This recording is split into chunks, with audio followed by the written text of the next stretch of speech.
अस्सलाम वालेकुम, आप देख रहे हैं फ़ोन वर्ल्ड। आज मेरे पास एक बजट डिवाइस है ZTE Nubia की ब्लेड A55। लेकिन यहाँ पर मैं आपको ये बता दूँ, आप लोग का दिल खुश हो जाएगा क्योंकि इस डिवाइस की प्राइस ड्रॉप हो चुके हैं। अब की जो न्यू प्राइस है वो है 19,999, लेकिन इसकी जो पहले की प्राइस थी वो थी 20,999। वेरिएंट मेरे पास है वो 4GB and 64GB internal storage के साथ है। लेकिन फिक्र क्यों करते हैं आप, इसमें आप मज़ीद भी 8GB रैम एक्सटेंड कर सकते हैं, मतलब 12GB रैम आपकी बन सकती है और ये एक अच्छा ऑप्शन है। और जो दूसरा वेरिएंट है ब्लेड A55 में वो 128GB इंटरनल स्टोरेज है और इसकी जो प्राइस है वो है 22,999, लेकिन जो प्राइस ड्रॉप हुई है वो सिर्फ इस वेरिएंट की हुई है जो कि मेरे पास है। तो मैं स्टार्ट करूँगी इस वीडियो को और आप इस बॉक्स को देखें, अच्छी तरह गौर से देख लें, उसके बाद हम अनबॉक्सिंग करेंगे और रिव्यू स्टार्ट करेंगे। बॉक्स के ऊपर मेंशन है ब्लेड A55, 64GB रोम है, 12GB रैम यहाँ मेंशन है, ZTE की ब्रांडिंग है और डिवाइस के जो मेन फीचर्स हैं वो भी इस बॉक्स के ऊपर मेंशन है। और यहाँ पर मेरे पास जो कलर है वो है वाटर ब्लू कलर का और आपको मैं इसके कलर्स भी बता दूँ, इसमें यूनिक कलर्स हैं। एक है steady black, sunset orange and lake blue colour का। तो खूबसूरत कलर्स होने चाहिए कोई भी बजट डिवाइस अगर आपका ख़रीदने का प्लान है, क्योंकि बजट डिवाइस के डिज़ाइन और इस तरह के थोड़े से लिमिटेड होते हैं, कलर्स ऑप्शन ज़्यादा होते हैं, लेकिन डिज़ाइन पॉइंट ऑफ व्यू से आपको ज़्यादा वैरायटी नहीं मिलती बजट डिवाइस में। तो भाई हम स्टार्ट करते हैं A55। बाय द वे इसको देखें, मैं अनबॉक्स कर चुकी हूँ, लेकिन क्योंकि वीडियो में अनबॉक्स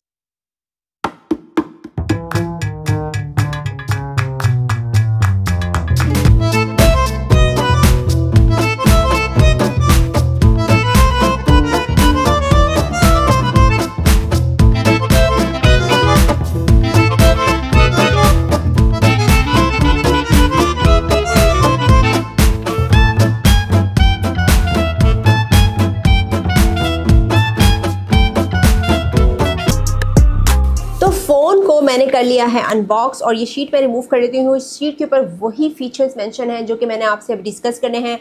64GB रोम है, 6.75 इंच स्क्रीन है, HD+ डिस्प्ले है, 5000 mAh की बैटरी है और साइड माउंटेड फिंगरप्रिंट भी दिया गया है। ये है कुछ डिज़ाइन इसका, ये देखें, कलर भी खूबसूरत है, वाटर ब्लू कलर का, और कलर मुझे काफ़ी ज़्यादा पसंद आया है क्योंकि ये कलर हमेशा ही खूबसूरत लगता है और हर तरह का बंदा यूज़ कर सकता है, चाहे वो यंग हो चाहे एजिड हो, किसी भी कैटेगरी का बंदा हो वो इसको इस्तेमाल कर सकता है। ZTE की ब्रांडिंग है और यहाँ पर जो रेड कलर का आपको पावर बटन नज़र आ रहा है यही साइड माउंटेड इसकी फिंगरप्रिंट भी है और ये काफ़ी यूनिक बना रहा है इस डिवाइस की डिज़ाइन को। डिज़ाइन पहली नज़र में तो मुझे अच्छा लग रहा है। वैसे ट्रस्ट मी, एक चीज़ बगैर किसी तारीफ़ के बताऊँ आपको, इसको देख के लगता नहीं है कि ये 20,000 की डिवाइस है, क्योंकि जो 20,000 की डिवाइसेस होती हैं या जो इस बजट में आती हैं उनके डिज़ाइन थोड़े से, मैं कहना चाहूँगी कि उस तरह कैची नहीं होते। और ये तो एक लाइट वेट डिवाइस भी मुझे लगी है और इसका जो कैमरा मॉड्यूल है वो भी खूबसूरत डिज़ाइन किया गया है। वैसे जो लेंस है ये बिल्कुल उठे हुए नहीं है, जो कैमरा मॉड्यूल है उसका बम्प भी ज़्यादा नहीं उठा हुआ और इजी है कैरी करने में भी और वेट भी बहुत ज़्यादा नहीं है, तो भाई मैंने इसको पास किया। लेकिन यहाँ पर एक और इंटरेस्टिंग मैं आपको बात बताऊँ, अगर आपने इस बजट पे ग्लास बैग चाहिए ना तो आप बिल्कुल डेफिनेटली इसकी तरफ जा सकते हैं, क्योंकि इसमें ग्लास बैग दिया गया है, प्रीमियम टच एंड कलर्स भी आपको ज़्यादा अच्छे मिल रहे हैं। तो ये जो प्रीमियम आपको एक फील दे रहा है ये इस वजह से कि इसमें ग्लास बैक दिया गया है, साइड माउंटेड फिंगरप्रिंट दिए गए हैं, वॉल्यूम रॉकर्स दिए गए हैं और बॉटम पे speaker, type C port, audio jack दिया गया है और लेफ्ट साइड पे सिम स्लॉट दी गई है। और ये बटन जो है ना, ये पावर बटन और जो फिंगरप्रिंट है ये बहुत ज़्यादा नहीं उठा हुआ। अगर आप इसको, वैसे ढूंढने में आपको इशू नहीं होगा, लेकिन थोड़ा सा अगर आप अंधेरे में सर्च करें तो भी फील हो रहा है, क्योंकि दिखने में ये बिल्कुल फ्लैट लग रहा है पर ये फ्लैट नहीं है। यूनिक फीचर्स भी दिए गए हैं, जैसे कि इसमें डायनामिक आइलैंड और अनपैरेलल यूज़र एक्सपीरियंस है। तो इसका यूज़र एक्सपीरियंस भी अच्छा है, क्योंकि आगे चल के जो मैं आपसे बात करूंगी इसके फीचर्स के बारे में, उसके डिस्प्ले के बारे में, वो भी एक बजट डिवाइस के हिसाब से मुझे ओके लगा। डिस्प्ले है 6.75 इंच का, HD+ डिस्प्ले दिया गया है। अब इस डिस्प्ले में आप बहुत ज़्यादा एक्सपेक्ट ना करें कि आपको बहुत ज़्यादा अच्छा विजुअल एक्सपीरियंस मिलेगा या बहुत ज़्यादा अच्छा आपको कंट्रास्ट मिलेगा।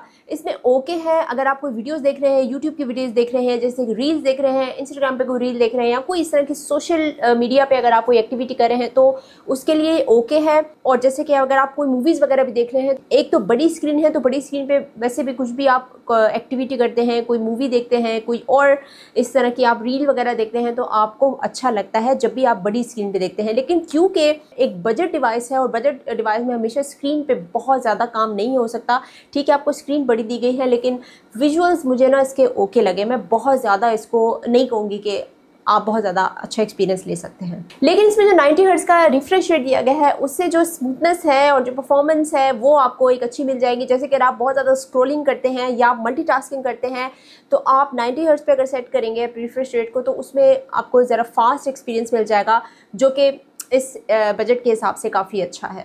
64 GB इसमें इंटरनल स्टोरेज है। जो दूसरा वेरिएंट है वो 128 GB इंटरनल स्टोरेज के साथ है, और इसमें जो रैम आपको ऑफर की गई है बेसिकली उसका मकसद ये है कि अगर आप ज़्यादा मल्टीटास्किंग करते हैं या बहुत ज़्यादा ऐप्स पे काम करते हैं एक टाइम पे, तो उसके लिए आपको रैम का ऑप्शन ज़रा ज़्यादा दे दिया गया है। 4 GB इसमें ऑलरेडी रैम दी गई है, 8 GB आप एक्सटेंड कर सकते हैं, 12 GB रैम आप बना सकते हैं।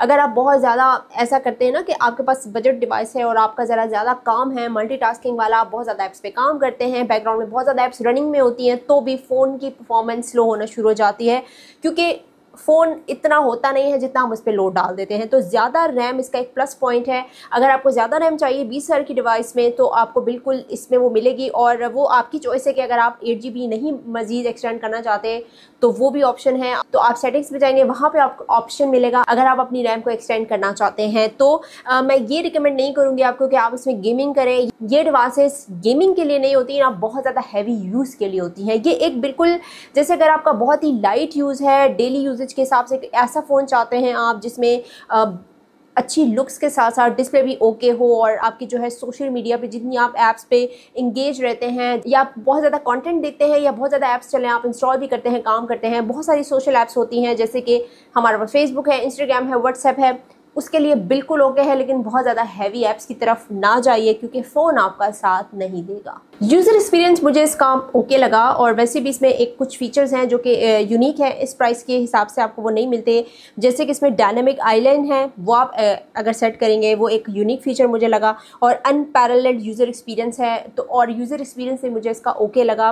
एंड्रॉयड 14 इसमें दिया गया है, तो बेसिकली UI भी ओके है, बहुत ज़्यादा प्रॉब्लम मुझे फेस नहीं करनी पड़ी। लेकिन एक चीज़ मैं आपको यहाँ बता दूँ, अगर आप ये एक्सपेक्ट कर रहे हैं कि ये फ़ोन बहुत ज़्यादा फास्ट एक्सपीरियंस आपको देगा तो ऐसा नहीं है, क्योंकि आपको थोड़े बहुत इश्यूज़ आते हैं सामने जब आप डिवाइस को यूज़ करना शुरू कर देते हैं। तो इस फ़ोन में भी मुझे एज सच अभी तक कोई मसला नज़र नहीं आया, क्योंकि हमारे पास इतना ज़्यादा टाइम नहीं होता कि हम फ़ोन को हफ़्ता 2 हफ़्ता या महीना यूज़ करें, क्योंकि जितना फ़ोन आप यूज़ करते हैं तो आपको ज़्यादा पता चलता है। लेकिन जितना मैंने इसको यूज़ किया है 3 से 4 दिन, मुझे बस ओके लगी 20 हज़ार की डिवाइस में।